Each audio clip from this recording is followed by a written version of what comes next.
Thank you very much, Mr. Speaker.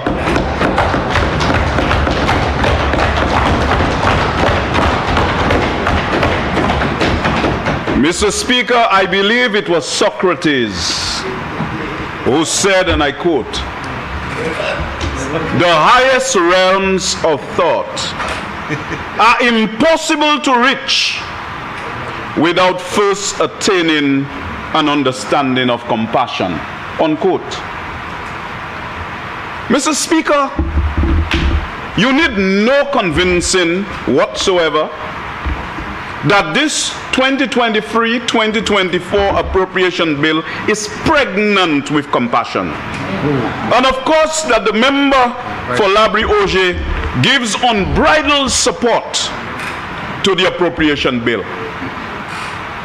Mr. Speaker, after the Prime Minister delivered his address on Tuesday evening, in certain parts of this country, from one end of this country to the next, there was celebration. So the J really and truly is jubilation. Because this appropriation bill is also jam-packed with goodies for the people of this country. Another J, Mr. Speaker.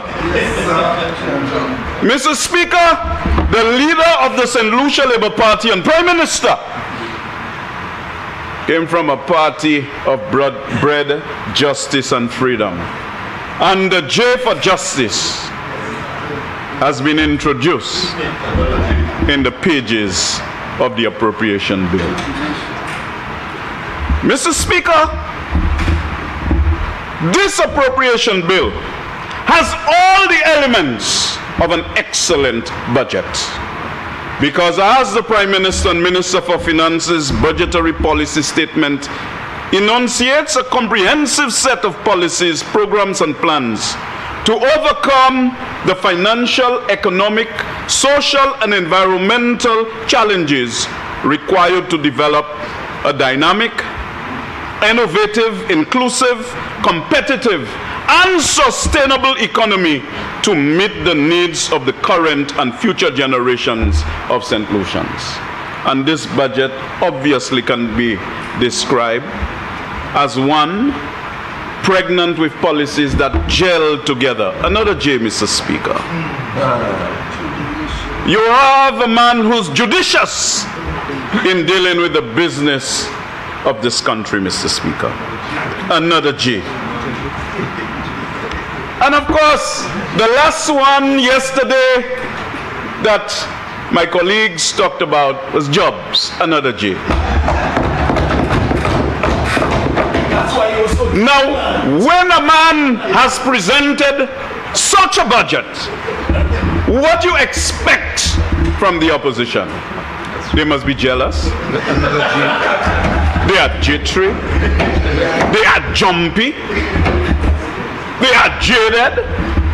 Mr. Speaker, obviously, do not expect them to greet this appropriation bill with music and flowers. Their value system, very different to ours. We have always been a government of compassion. A party which believes in giving bread, justice and freedom to the people of this country, irrespective of their political allegiance.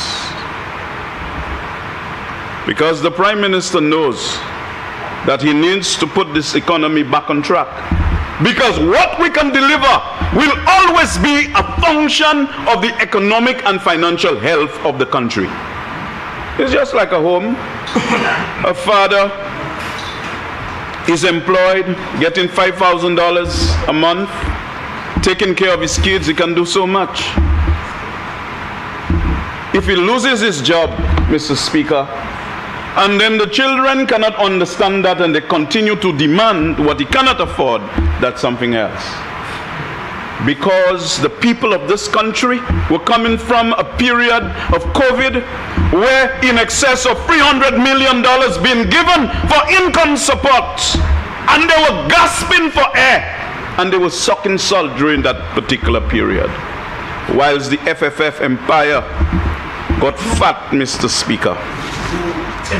Mr. Speaker, the St. Lucia economy has over the past 20 years registered long-run average growth of below 2% and has been plagued by a number of interrelated and interlocking factors, including persistent fiscal deficit and high debt, stubborn and persistent structural rigidities in the economy, Mr. Speaker. Major contributors to this development has been the diminishing importance of the banana industry, weak competitiveness, low productivity, and an overdependence on the tourism sector.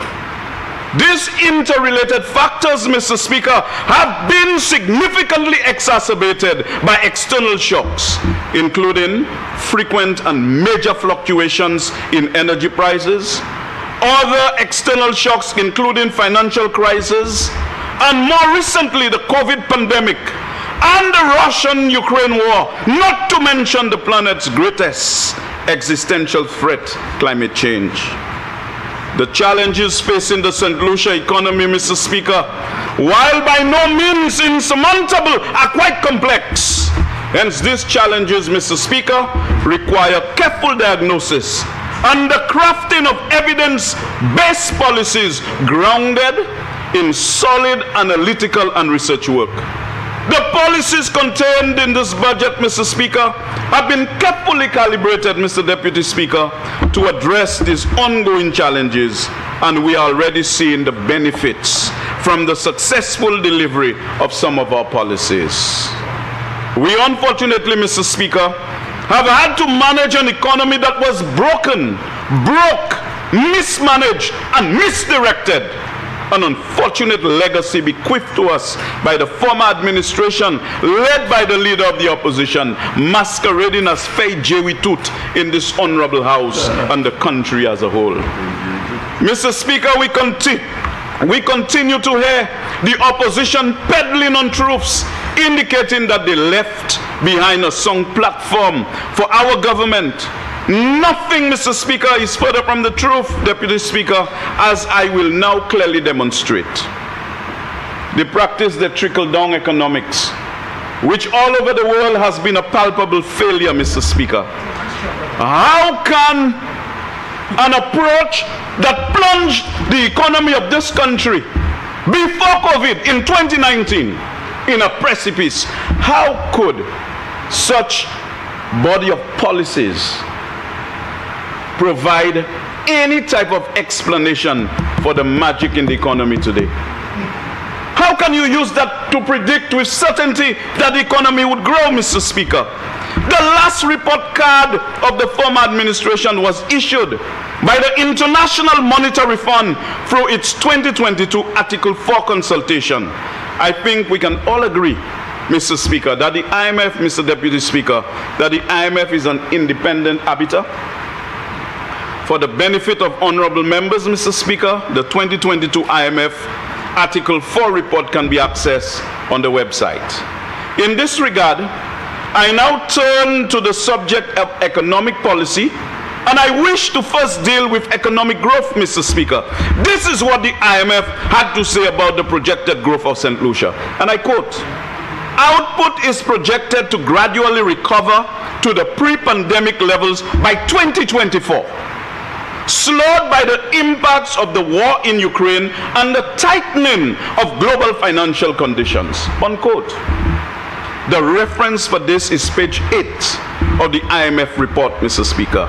I recall, Mr. Speaker, the leader of the opposition being very boastful about St. Lucia's economic growth performance of 12.2% in 2021, suggesting as if this was some kind of economic miracle.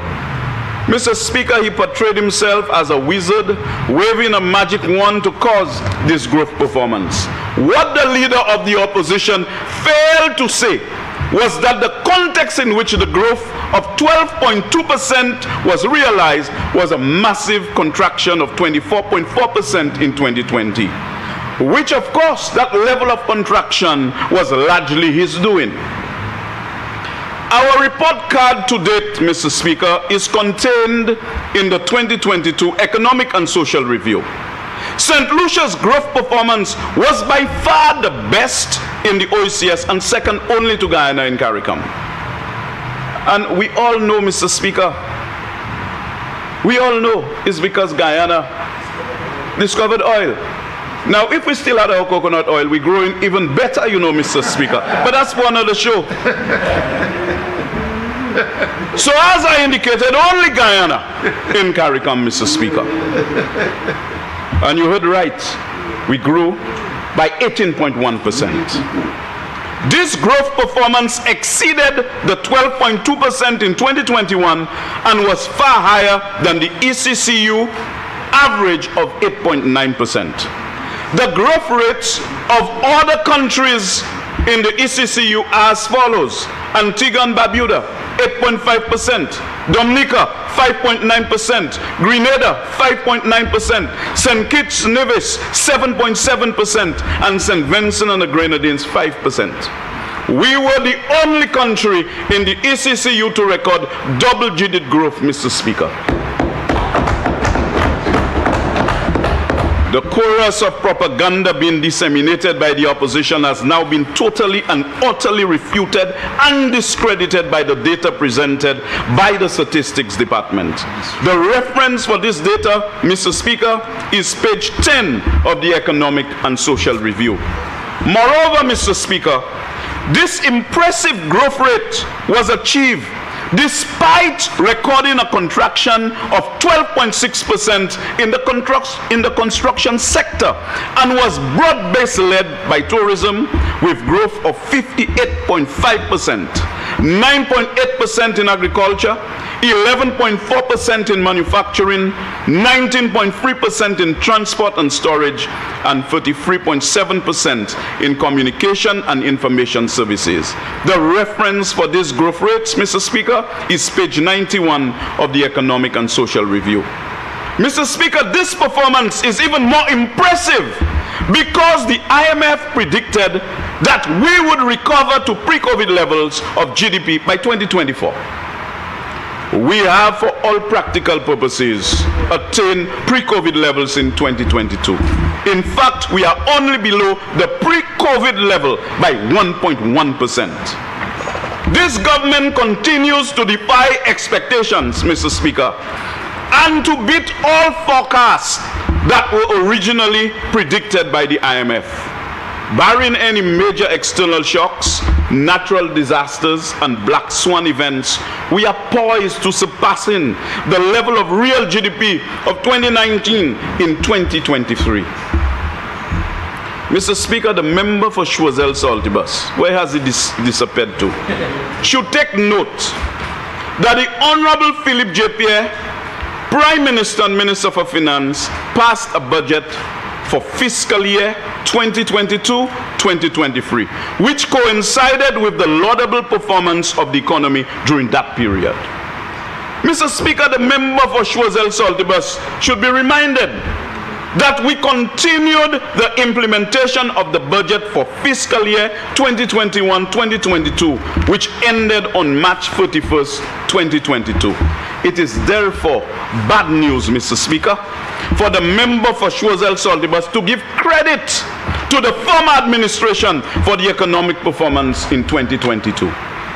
One of the major challenges faced by the government is the extremely weak fiscal position inherited by the former government. The IMF report states on page 6, and I quote, "The public balance sheet remains under significant strain. Slow revenue recovery and pandemic-related spending, including front-loading capital projects to support the economy, led to a budget deficit of 6.5% of GDP in financial year 2021. Despite strong external support from international development partners and limited redemptions from regional security-based financing, the government's high financing needs over 2020-2021 resulted in significant cash constraints and buildup of overdrafts an arrears of about 4.3% of GDP in financial year 2021. Public debt rose significantly from just above 60 in financial year 2019 to 96.9% of GDP in financial year 2020, and then remain elevated at 92.2% of GDP in the fiscal year 2021, unquote. Mr. Speaker, this is what the IMF had to say about the leader of the opposition's fiscal policies. His policies, Mr. Speaker, led to the largest buildup of public debt in the OECS, rocketing from 60% in fiscal year 2019 to 96.9% in fiscal year 2020, and remain elevated in the fiscal year 2021. This is despite, Mr. Speaker, receiving substantial external support from the international development partners. In its quest to win the general election, the former UWP administration sought to front-load capital projects, many of which were being conceptualized during the process of project execution, illustrating not only the worst practice in project management, but poor governance, as these projects were hurriedly approved by direct award by the leader of the opposition. These projects included the notorious Rodney Bay 4-lane project, for which the member for Kaswis North has disclosed in this honorable house, and no designs, Mr. Speaker, and no designs, nor were there any studies done beforehand to show how this supposedly 4-lane highway would contribute to relieving traffic congestion. These types of scandalous, wasteful projects are a major drain on the public purse. This highway, I believe, may have cost around $20 million, Mr. Deputy Speaker. Money which could have been put to far greater use for the benefit of the citizens of St. Lucia. Mr. Speaker, the former administration engaged in a litany of such wasteful, massively overpriced and inefficient projects, the majority of which were granted by direct awards. Mr. Speaker, Mr. Deputy Speaker or Speaker, the same thing.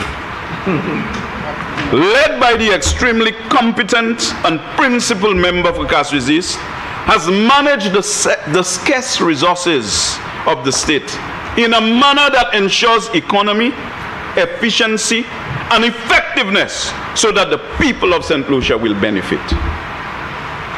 And this is what compassion is all about. When you use compassion as a ready compass in which to set your course, you are going to deliver bread, justice, and freedom to the people of this country. And God Almighty will give you the courage, wisdom, foresight, and vision to do what you must do. Not only to take our country to a new level of development, but also moving into the next general elections with unanimous acclamation, return the member for Kaswis East to the levers of power. We will not engage in wasteful projects like DSH and the associated unnecessary construction of a new road, closing down Boseju Agricultural Station, as well as the Viewfort landfill, Lockerbie's playing fields, and will certainly not engage in throwing away money to buy vaccines from a company that is not involved in pharmaceuticals.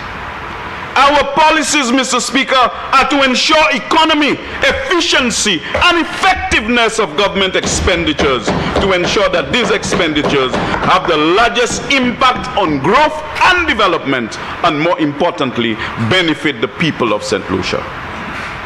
More broadly, Mr. Speaker, the former government engaged in reckless fiscal policy, increasing overdrafts and payables to unsustainable levels.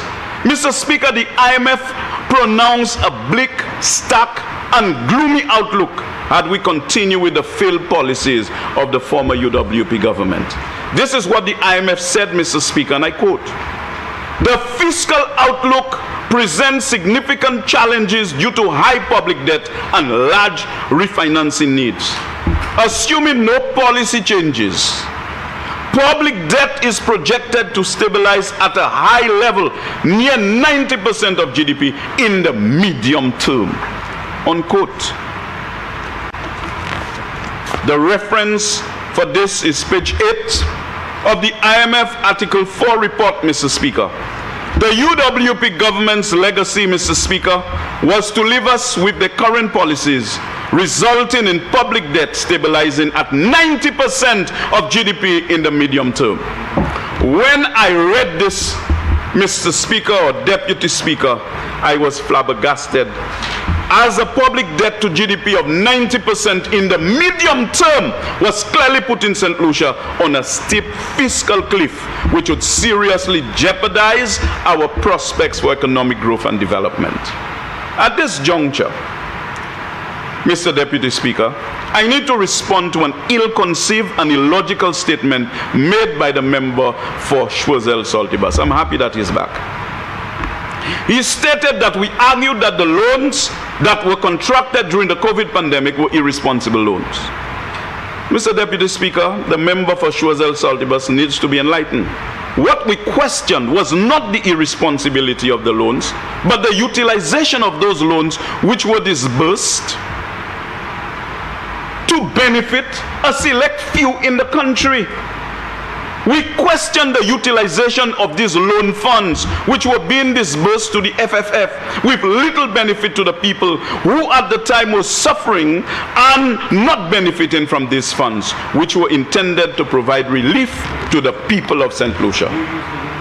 Mr. Speaker, we have again defied the IMF's forecast, which I must repeat were based on the former administration's policies. The record on the public debt showed that our government, led by the Prime Minister and Minister for Finance, a competent and astute economist, has taken the public debt to GDP down the steep fiscal cliff of 85.9% in 2021 to a plateau of 69.8% in 2022. This performance is outstanding, Mr. Speaker, by any measure. Our public debt to GDP ratio has fallen by a record 16.1%. This again represents the steepest decline in the ECCU countries and compares favorably with the ECCU average of 75.5% of GDP. Moreover, Mr. Speaker, our debt service to current revenue, which shows how much of our revenue is used to pay our debt, fell from 29.3% to 24.5%. This performance is even more impressive, Mr. Speaker, when one considers that we were confronted with strong headwinds from the external environment, including higher oil prices, higher inflation, and higher interest rates. So it was not just COVID, Mr. Speaker. It was higher oil prices, higher inflation, and higher interest rates. So, Mr. Speaker, we have a leader with a clear and practical understanding of economics and finance. This goes to show, Mr. Speaker, that we have a Minister of Finance who is a competent, responsible, and astute policy practitioner who understands how to carefully balance the goals of fiscal discipline with sustainable, inclusive, and efficient growth. Our fiscal policies, Mr. Speaker, have been geared to providing relief to the lower income groups who have been most disadvantaged by the current external economic environment. The restructuring of the income tax regime, which takes effect this year, will result in an additional 15,000 people paying no income taxes and will help support these individuals in coping with the increase in the cost of living. Pregnant with compassion, Mr. Speaker. Mr. Speaker, we will not engage in irresponsible fiscal policy that are disjointed, ad hoc, and irresponsible, like the reduction of the value-added tax from 15% to 12.5%, resulting in massive hemorrhaging of our revenues, estimated at $60 million per annum, with little or no benefit to the people of St. Lucia. Mr. Speaker, when the member for Vieux South introduced VAT, a number of items were zero rated or exempted. So whether you take VAT from 20% to 0%, they're already at zero, Mr. Speaker. And so it was just trying to befog the sound common sense of the people of this country. Mr. Speaker, the fiscal policies practiced by our government will continue to be responsible, disciplined, and geared to recreating fiscal space, which sadly became a black hole with the policies of the last administration. Mr. Speaker, so that we can provide more resources for critical public services, including national security, health, and education. We will not, however, rest, Mr. Speaker, as there is much work to be done, as we need to forge ahead to fully restructure the economy of St. Lucia, improving productivity, competitiveness, and dynamism, and providing the necessary social and human resources to improve the lives of the people of this country. So, Mr. Speaker, despite the fact that when we got into office last year, the year before last, we had a mess in the economy. The member for Kaswis East did not practice austerity because we found people suffering in this country. He delivered the largest budget in the history of this country, and yet still was able to balance the clutch and the gas, Mr. Speaker, to ensure that we have this impressive performance whilst delivering to the people of this country. Mr. Speaker, we have started the journey of addressing the major fundamental challenges affecting St. Lucia. We will not pay lip service like the former administration who wanted to build a new St. Lucia by forgetting the old St. Lucia and implementing what I have called fast food policies that were grounded in political expediency, poor governance, and unnecessary extravagance. The Prime Minister and Minister for Finance has articulated his investment priorities in this year's budget estimates. And in his budgetary policy statement, I am sure all of us in this Honorable House will be happy to hear that the St. Jude project has recommenced. Our government, after reviewing all of the options based on technical and financial considerations, took a reasoned decision to complete the original St. Jude project. Mr. Speaker, we did not do like the former government, which commissioned a $1 million technical audit and then decided to ignore the recommendations and commence the construction of a new building without any basis, and which to date has cost the taxpayer in excess of $118 million and requires almost as much as that amount to complete it. This, Mr. Speaker, is a total waste of resources, money which could have been used elsewhere to develop the country. Mr. Speaker, our government has also reviewed the options for the airport project in terms of size, scope, and cost, and will take cost control measures to reduce the significant cost overruns that have already been incurred on this project. These two major projects, when completed, Mr. Speaker, will contribute significantly to the development of the south of the island. We need to be reminded, Mr. Speaker, that both projects would have been completed had we remained in office in 2016 to 2021. However, the former administration decided, based on fallacious reasoning, to pursue different approaches, costing the taxpayers millions of dollars in excess of the original project cost. Our government will continue to pursue a well-developed public sector investment program that is consistent with our development goals as expressed in our manifesto, and to continue to ensure that the citizens of this country get the best value for money. Our government understands the need to develop a vibrant private sector, and we will put in place the enabling environment to stimulate both foreign and local private investment in this country.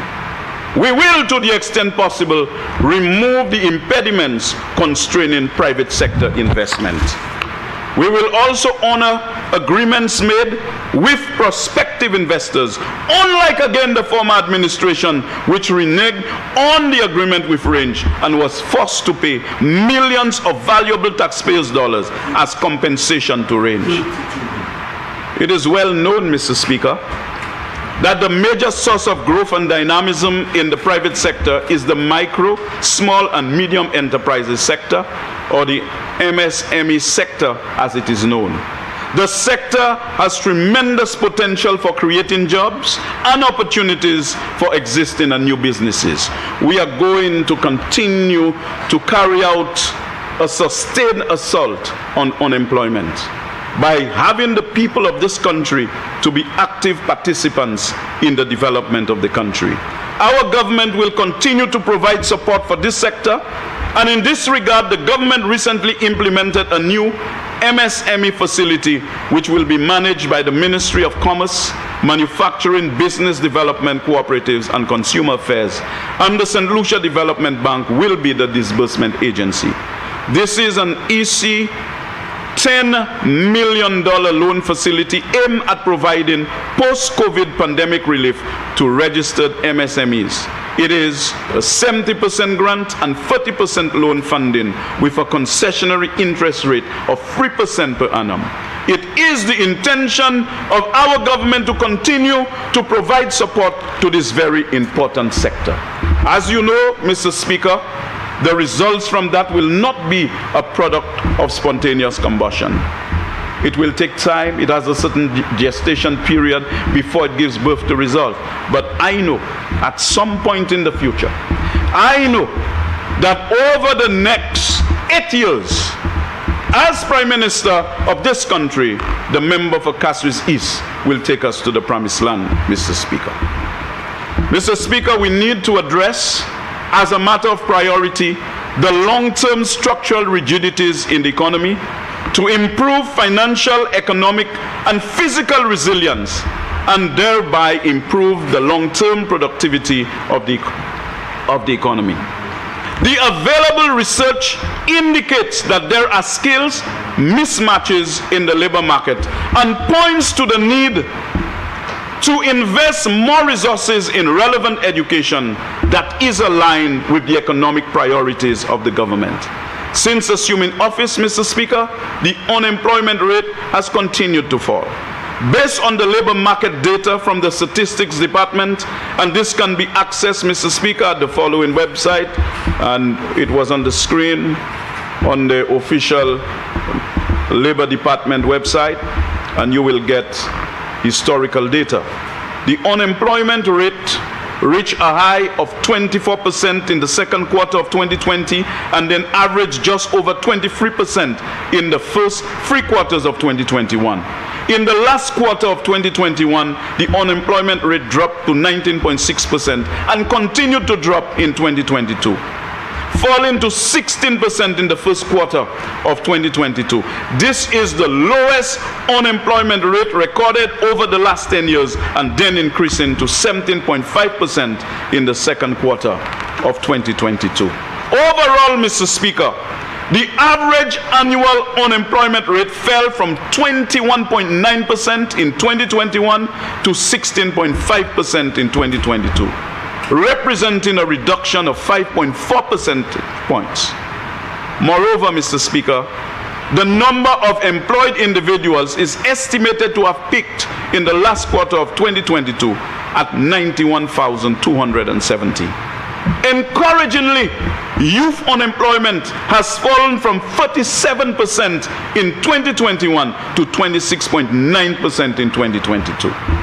The available data presented in the Economic and Social Review on page 10 shows that this was the lowest youth unemployment rate over the period 2010-2023. These are no insignificant set of data. These favorable numbers suggest that our policies are already working, and the declining unemployment rate are definitely in keeping with other studies in this country. For example, a report by the Chamber of Commerce. Notwithstanding this impressive performance, Mr. Speaker, our party continues to implement appropriate measures to reduce unemployment to reach a longer-term target of below 10%. Our policies to achieve this challenging target requires a number of focused policy interventions, which our government has already started, Mr. Speaker. And therefore, Mr. Speaker, at this juncture, irrespective of which party one support, you must salute the Minister for Finance and Prime Minister for a job well done.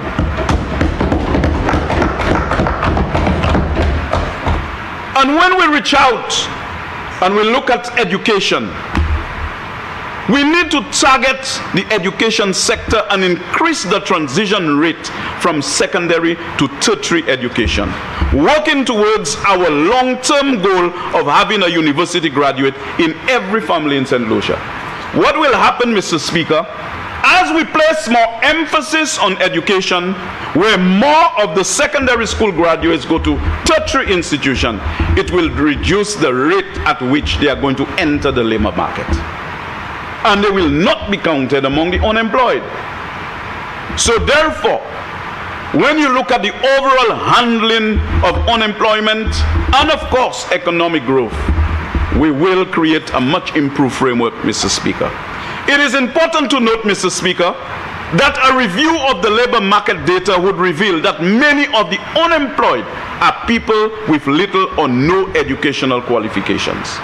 The majority of the people with university education are by and large employed and are generally in higher paying jobs. The overall impact of increasing the number of university graduates will result in lower unemployment and provide higher paid job employment opportunities, resulting in not only higher levels of economic growth, but a higher level of GDP per capita. My ministry will continue to pursue diplomatic avenues to seek scholarship opportunities for students in St. Lucia, to facilitate the improvement in human capital in the country, and thereby contribute to higher levels of economic growth. Our overseas foreign service offices will aggressively pursue scholarship opportunities on behalf of our students, as we are aware that there are many students who do not have the financial capability to pursue university studies. Mr. Speaker, another important plank of our government's economic strategy is the implementation of the youth economy that most of my colleagues accentuated. The youth economy was recently launched, and from all indications, it is an initiative that has received tremendous support from the youth. Young people in my constituency are saying to me, this is the first time in the history of this country that the government has considered them to be equal and valuable partners. Come to the table and sit beside others and take your place, because we need to continue the journey to the promised land. As indicated earlier, Mr. Speaker, youth unemployment, although on a declining trend since our government assumed office, is still way too high. And it is the intention of our government through the youth economy to provide business opportunities for the young people of St. Lucia. Our government will also continue, as the member for Castries North accentuated, to pursue the development of the renewable energy sector. We need to, as a matter of urgency, pursue the transition to renewable energy so as to reduce our vulnerabilities to the volatility in oil prices, and also reduce the cost of electricity, major cost for both businesses and households. The final plank of our economic strategy I would like to touch on, Mr. Speaker, is the need for our economy to become more diversified. St. Lucia currently ranks among the least diversified countries in the region, and our government has recognized the need for developing sectors with, in particular, potential for export growth, including agro-processing and the creatives. I would also like to mention Export St. Lucia, which is playing a vital role in our export diversification strategy through helping businesses to market their products and undertaking market intelligence. It is clear, Mr. Speaker, that the Prime Minister and Minister for Finance has developed a comprehensive suite of policies, projects and programs for the holistic development of St. Lucia. It is clear, Mr. Speaker, that the dashboard of indicators are all moving in the right direction, and our government is bringing back trust, hope and confidence to the governance of this country.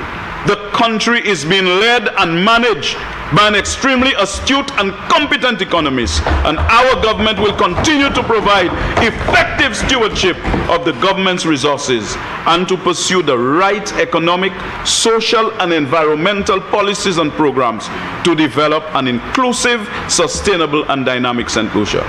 Hence, Mr. Speaker, at this juncture, it is quite fitting to speak to the role of my ministry in creating an improved framework for us to match our basic need with greater possibilities.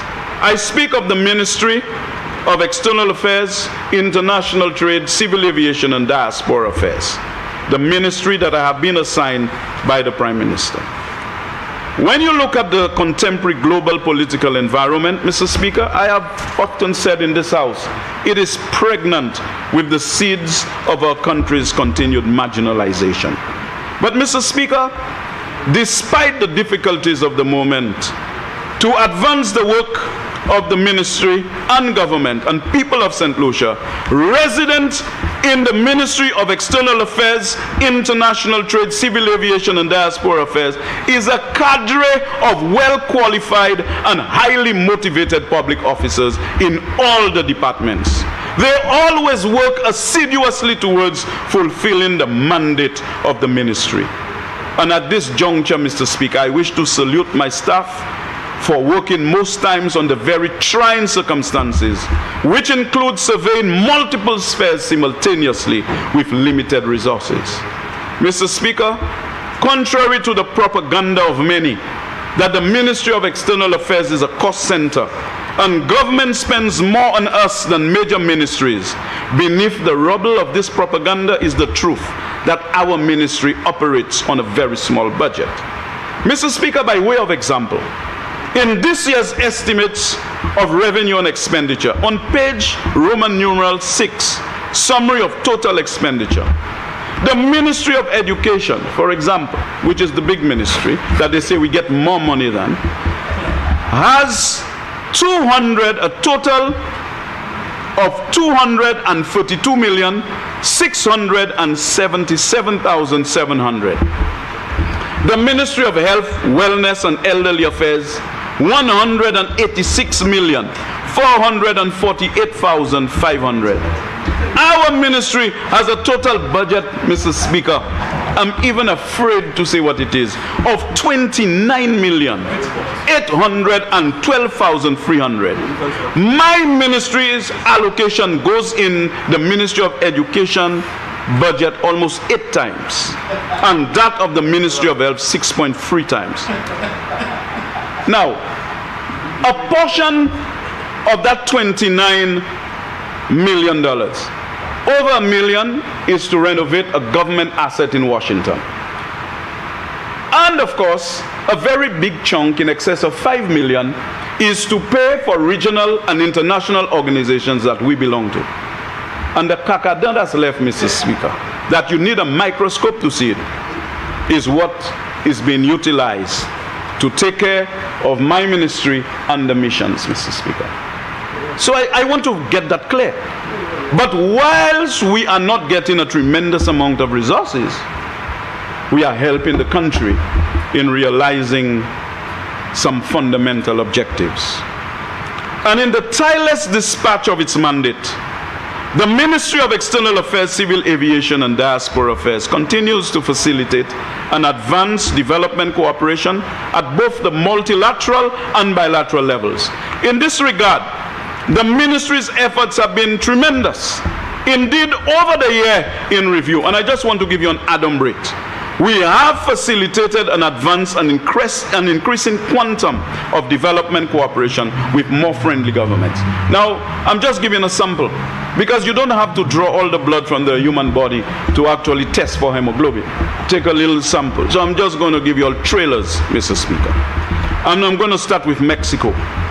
That cooperation has resulted in the implementation of 4 significant projects. The Heritage Management Project to promote national identity, create new tourism experiences and reduce unemployment through training, policy formulation, institutional design, and the development of a registry of national heritage assets. 2, a project to conduct biocultural investigations of the Dauphin Valley. 3, a project to strengthen St. Lucia's capacity to design and update coastal geographic information for better environmental planning. To date, practitioners from a wide range of local sectors have been trained and exposed to advanced mapping techniques. You will not hear those things, Mr. Speaker. 4, a project to enhance the availability of water in quantity and quality in one of St. Lucia's major watersheds, with skills acquired under the training component of this project already being implemented by the Water Resource Management Agency. I go to Japan. Over the past fiscal year, my ministry also facilitated development cooperation with Japan, resulting in the signing of a grant agreement valued at over 25 million for improvement works to the Choiseul fisheries port, and facilitated the fulfillment of protocols and legal requirements for securing an extension to the 37 million Eastern Caribbean dollars grant from the government of Japan to undertake the construction of the recently handed over cul-de-sac bridge, which have strengthened a crucial piece of infrastructure that is expected to contribute positively to national economic activity and save properties adjacent to it from the destructive forces of adverse weather phenomena. I go to Taiwan, Mr. Speaker. Further, 2022-2023 saw the deepening and broadening of cooperation with the Republic of China, Taiwan, a staunch and unfailing ally in St. Lucia's development quest, resulting in the implementation of several projects in diverse development areas, project grant funding of over 50 million, and the signing of the framework agreement on technical cooperation between the government of St. Lucia and the government of the Republic of China, Taiwan.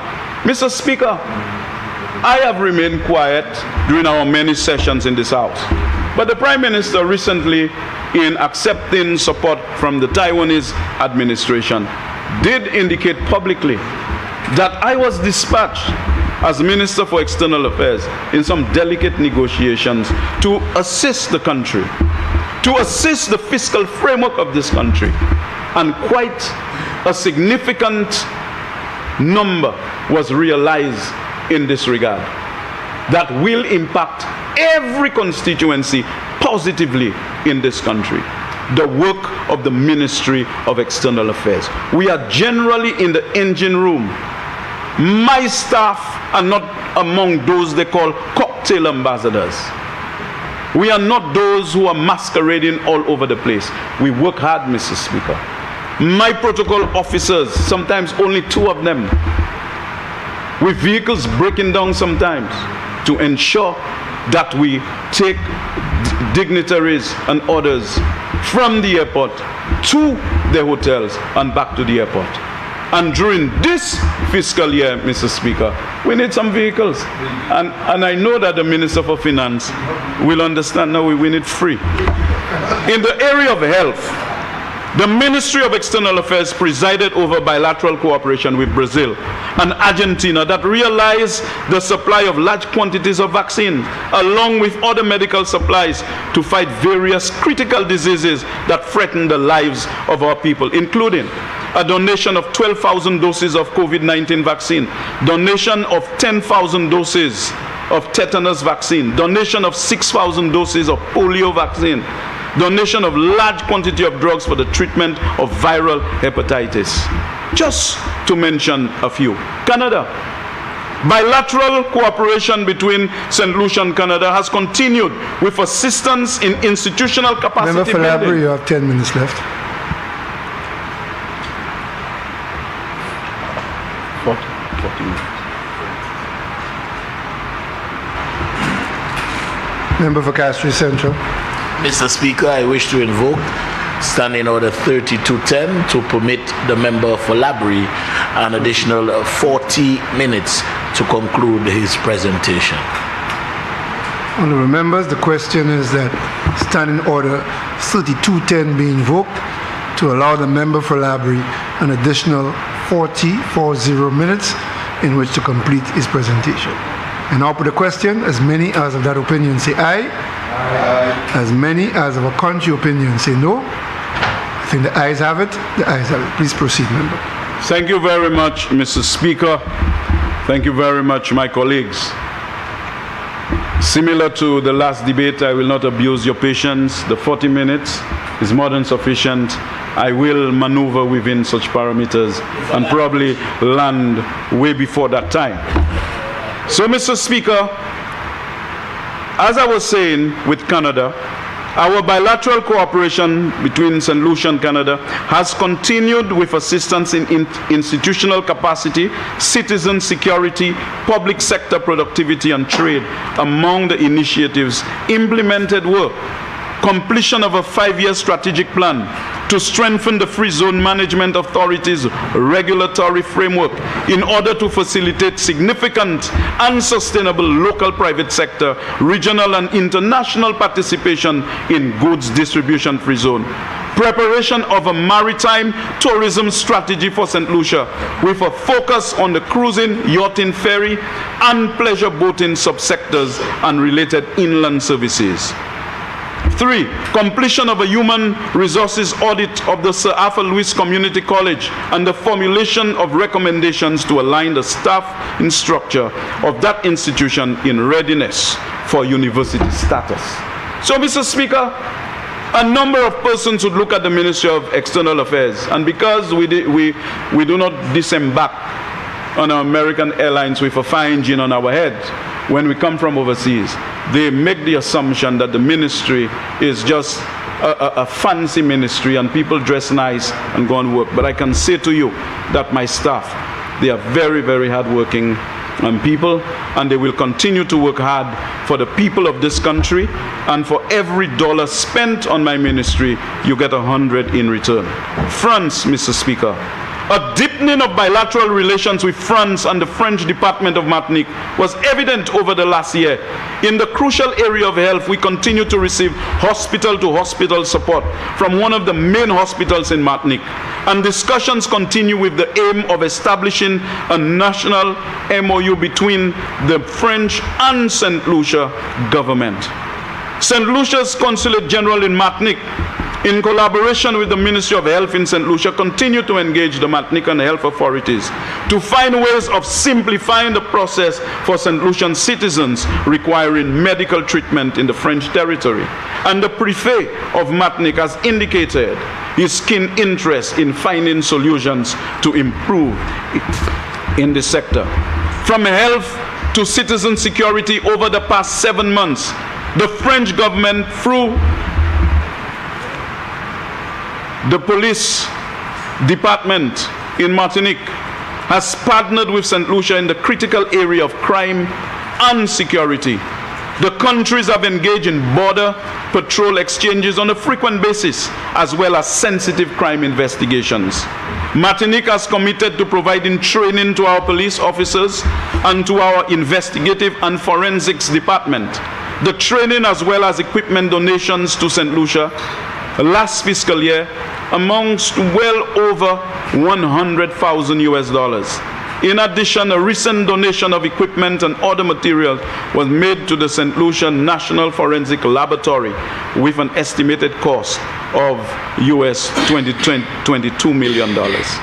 In addition, there is that exploration of closer trade between the French Antilles and, of course, St. Lucia. And we have decided to put a working group together so that we can explore those trading arrangements. So there is a broad platform for trade, economic cooperation, education, and cultural exchange resulting from those discussions, Mr. Speaker.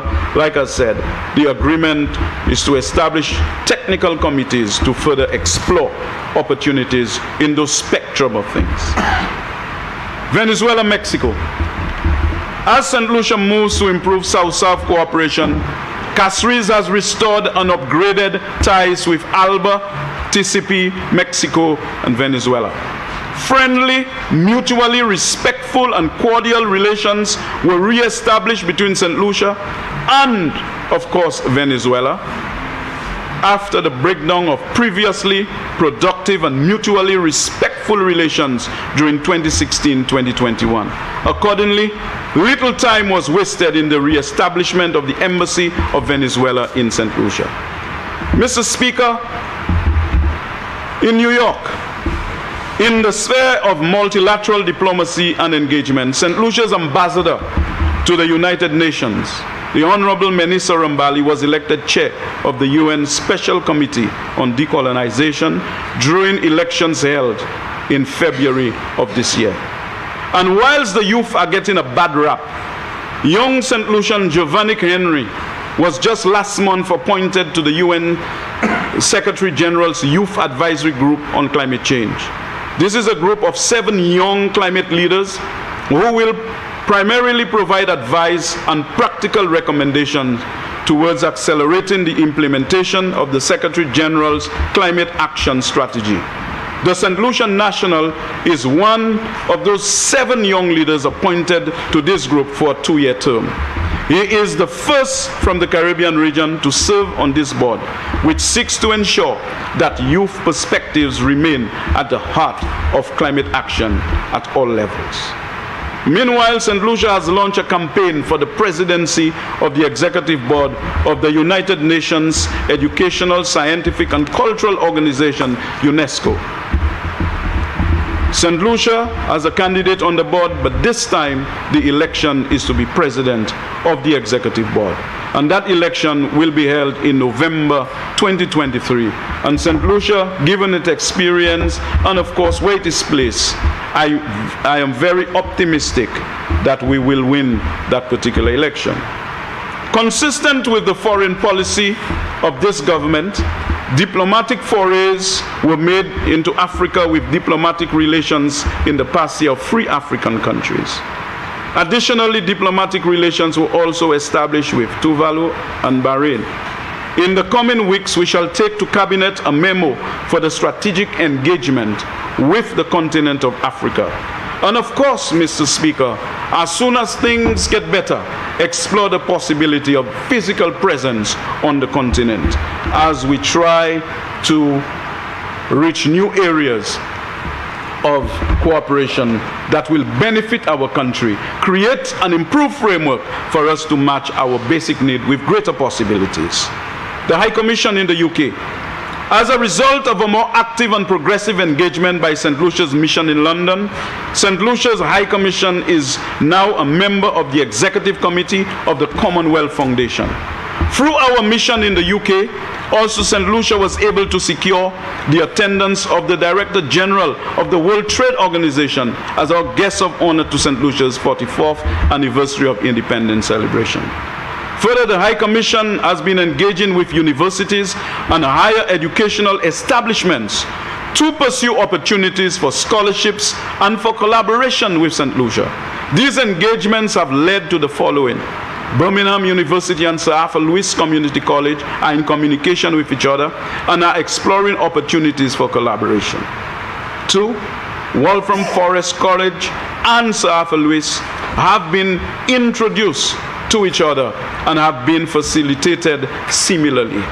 They are due to sign a memorandum of understanding on the twinning of the 2 colleges shortly. The Jindal Global University of India has made a special award to St. Lucia of 5 tuition scholarships in diplomacy, law, business and public policy. A memorandum of understanding has just been signed between the university and St. Lucia via the High Commission to cover a period of 10 years, Mr. Speaker. In the area of international trade, Mr. Speaker, the government of St. Lucia is fully committed to the regional integration process and its obligations under the revised Treaty of Baptiste, establishing the OECS Economic Union, and of course the revised Treaty of Chaguaramas, establishing the Caribbean Community, including the CARICOM single market and economy.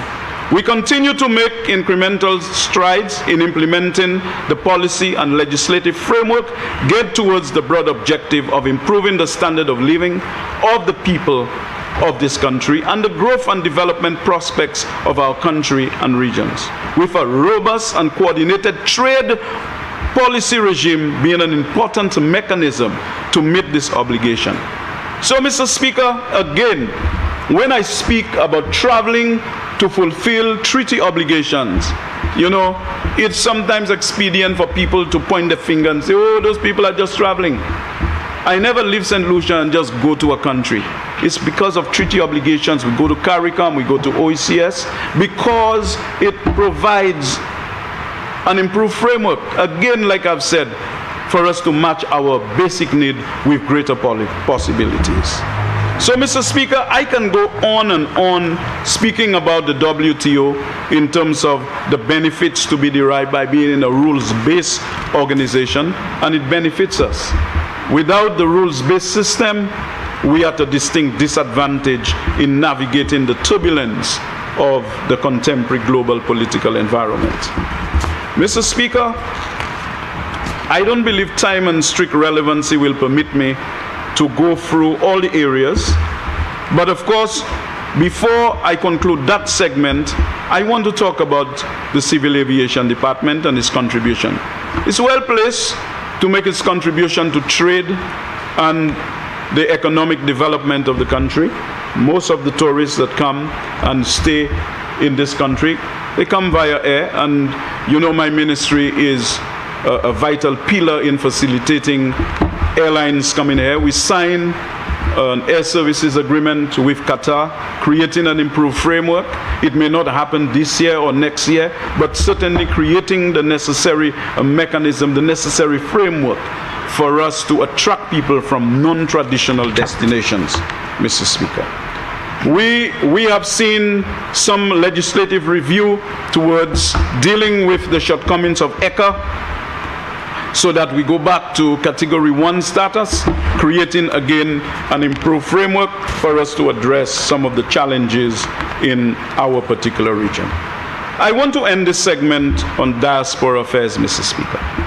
My ministry has heightened efforts at ensuring that nationals in the diaspora are better informed on development initiatives and opportunities at home, ensuring likewise that their contributions, advice, and participation are sought in our decision making.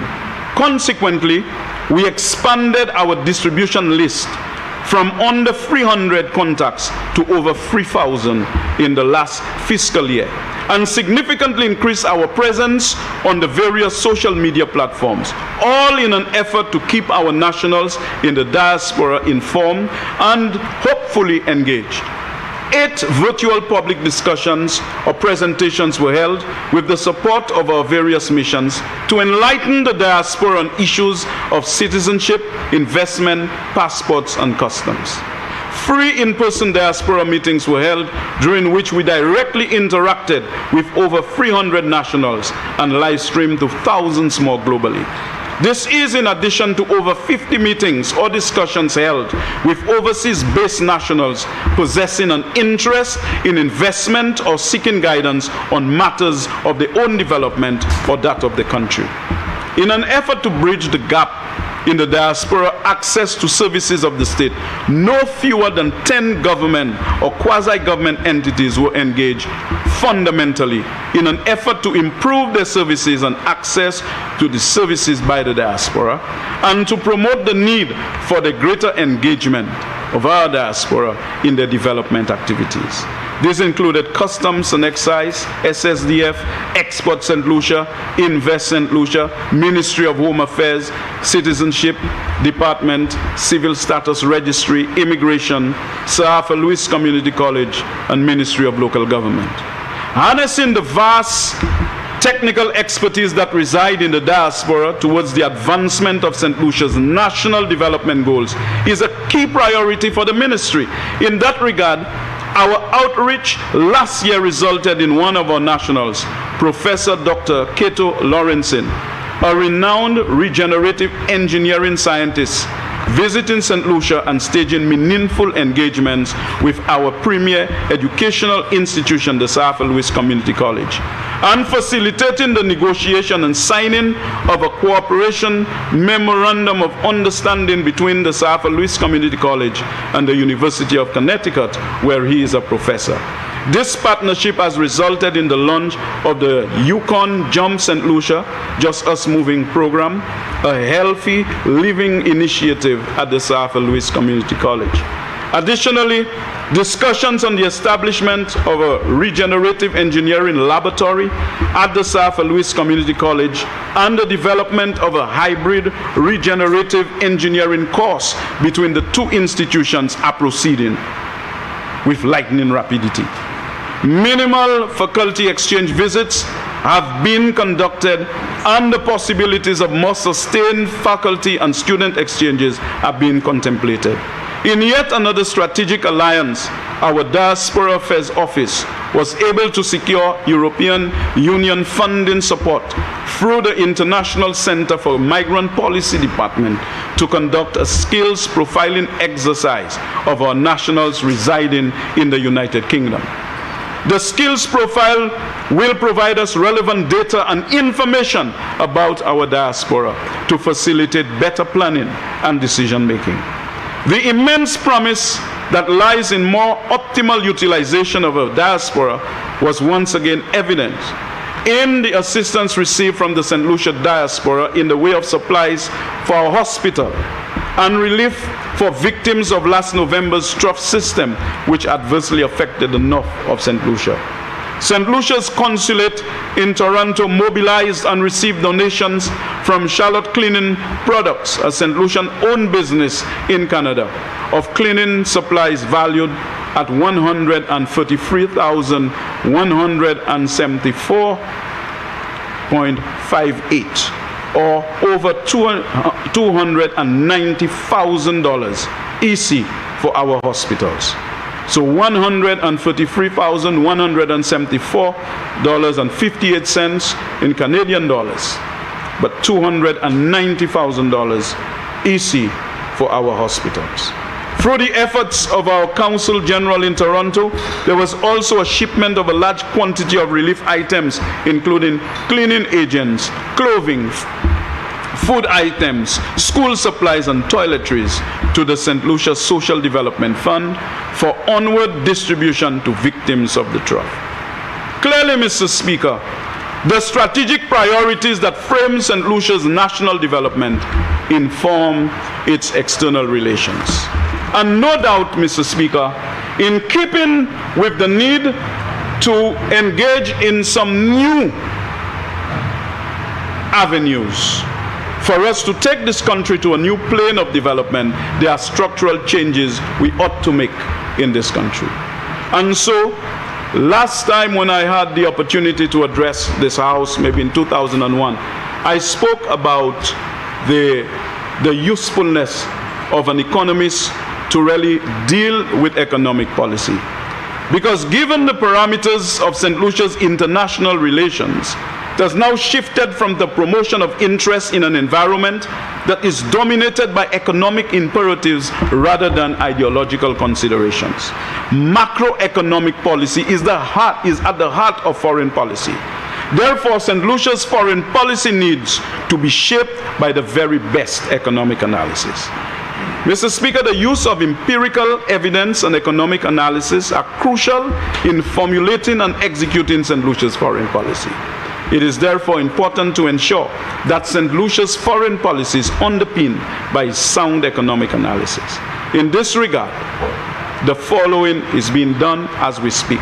A distillation of plans and proposals contained in the manifesto, because the manifesto captures the intent of the government establishing some broad policy recommendations. We are going to distill it into a useful form, into specific policy recommendations that are anchored within the strategic development priorities of the country. Ensuring that those strategic priorities that frame St. Lucia's national development and inform its external relations contribute even more to the macroeconomic and fiscal stability of our country and are in consonance with common objectives of humanity as outlined in the UN SDGs. Conducting analysis that support priority foreign policy areas. In the coming period, support the Ministry of External Affairs in the development of a strategic plan and analyzing the impact of developments in the global political and economic environment that impacts St. Lucia. In the coming period, we'll liaise with the Ministry of Economic Development in relation to the identification of projects that align with the priorities of the government and for which funding has not as yet been identified and which can be further developed for submission to diplomatic allies for funding considerations. In pursuance of St. Lucia's national interests and projects, provide policy advice on convergence between foreign policy and international cooperation, including tackling global challenges within the framework of international cooperation. So we will be working with a range of stakeholders, including other government departments, consultancies, international organizations, partner governments in other countries, and academia in furthering and developing a global partnership for development. My ministry, Mr. Speaker, in particular, focus on measures to increase resources flow from both existing and non-traditional sources from governments and organizations. The economic advisor will be liaising with ministries in preparing proposals for funding considerations. I intend to see how best my ministry can support the development objectives of our government by way of increased mobilization of grant resources to assist our government in dealing with external shocks. Mr. Speaker, before I take my brief remarks on the budget or this appropriation bill to its logical conclusion, I want to address a matter which is of vital importance to our survival, and that is the clarification of the 2.5% health and security levy. Mr. Speaker, the Prime Minister and Minister of Finance stated that the priorities of the budget for 2023-2024 are health and national security. I wish to now comment on the challenges we face in each sector. In the health sector, the government has taken significant measures to address the infrastructural requirements of this sector through the construction of the Owen King EU Hospital, and our government is now taking decisive measures to complete once and for all the St. Jude's Hospital after the opposition frittered away over $140 million on an unfinished structure, the box, instead of completing the project which their government started after the fire destroyed the surgical ward and operating theater of the St. Jude's Hospital on September 9, 2009. Mr. Speaker, much has been said about the massive wastage of resources expended on the box. It is to be noted that while the government laid the infrastructural platform for the delivery of health services, the cost of healthcare remains outside of the reach of many St. Lucians, in particular the elderly, the unemployed, and the lower and middle income segment of the population. Our government started the process of developing a universal healthcare for the St. Lucian population, as our government believes that healthcare should be a right and not a privilege.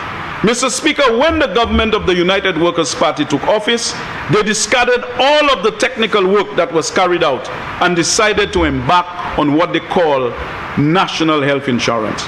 We have, to date, seen no evidence of any detailed work carried out by the former administration on this so-called national health insurance.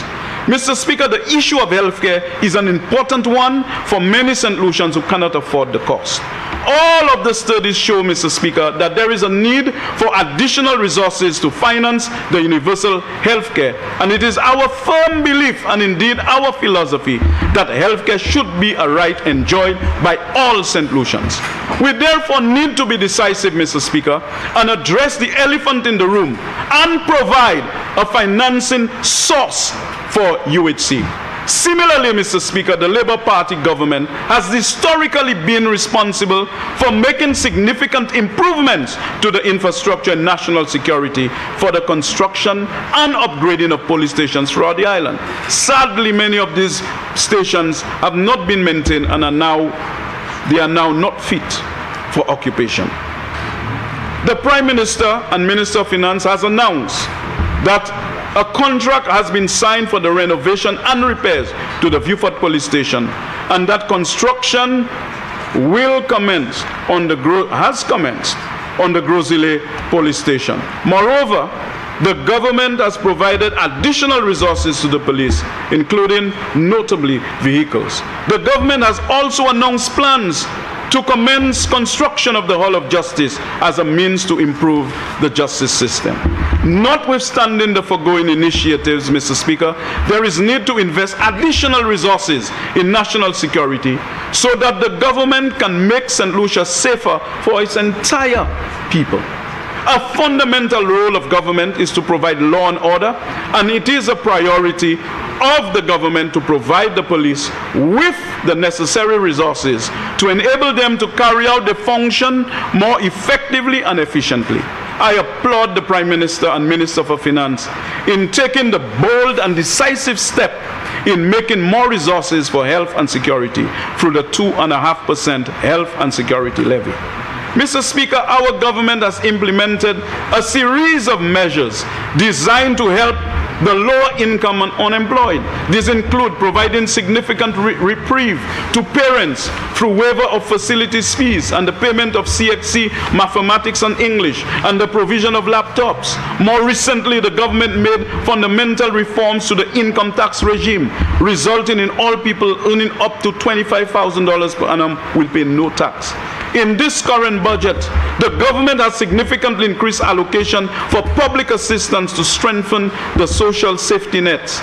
Government also provided significant concessions in many areas, including the waiver of duties or taxes on construction materials, a rebate of $1 per gallon on fuel purchased by fishermen. The design of the 2.5% health and security levy has been carefully crafted so as to exclude food, selected building equipment, medication, security equipment, and medical equipment. The exclusion of these items from levy ensures that the impact on the citizens, notably lower income groups, are minimized. It is to be further noted, Mr. Speaker, that our government in implementing the VAT took significant measures to mitigate the VAT on the lower income group by zero rating a number of items. These include fresh milk, powdered milk, evaporated milk, eggs, rice, flour, sugar, uncooked pasta, preparations for infant use, agricultural inputs, water, electricity, animal feed, educational supplies, toilet paper, chicken cuts, potatoes, tomatoes, onions, garlic, broccoli, cabbages, carrots, peas, beans, celery, fruits, tuna, mackerel, just name it, Mr. Speaker. It is said that St. Lucia has the longest list of exempt goods under the VAT Act. This is by design, Mr. Speaker, as we ensure that we put in place measures to protect our citizens. Mr. Speaker, the budget of 2022-2023 provided a springboard upon which to launch the budget for 2023-2024. The budget for 2023-24 is designed to strengthen our economic and fiscal performance, increase investment, create more jobs, reduce unemployment, grow the private sector, improve the social services sector, including health, education, and expand the coverage of social safety nets, as well as improve national security. Mr. Speaker, The opposition and the disciples are stunned by the economic and financial performance of the government in implementing its first budget. They can find no real fault with the budget, and as a result have decided to engage in mischief and peddle untruths and propaganda in an attempt to mislead the citizens of St. Lucia, as is their usual vibe. The campaign of misinformation has already begun on social media by attempting to portray the 2.5% health and security levy as burdensome tax and ignoring all of the comprehensive benefits contained in this budget for the people of this country.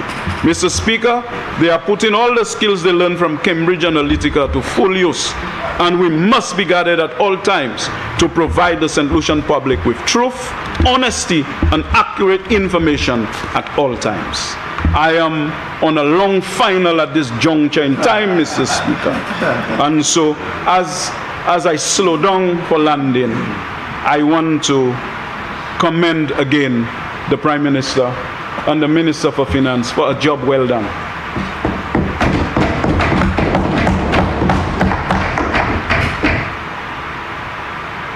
Our optimism about the future is predicated upon the fact that the Prime Minister and Minister for Finance crafted a budget to achieve the following objectives: to place the economy on a path of fiscal correction, to ensure the return of macroeconomic stability in the shortest possible time, to provide support to the sectors of the economy that will provide the impetus to sustain economic growth and development, to provide maximum support to the poor, disadvantaged, and vulnerable in our society, to ensure that the resources of our country are spent efficiently and effectively so that the country and the people receive maximum value for the expenditures incurred.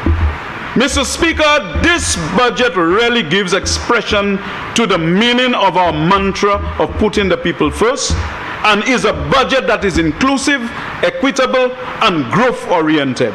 These are consistent with the core values of the St. Lucia Labour Party.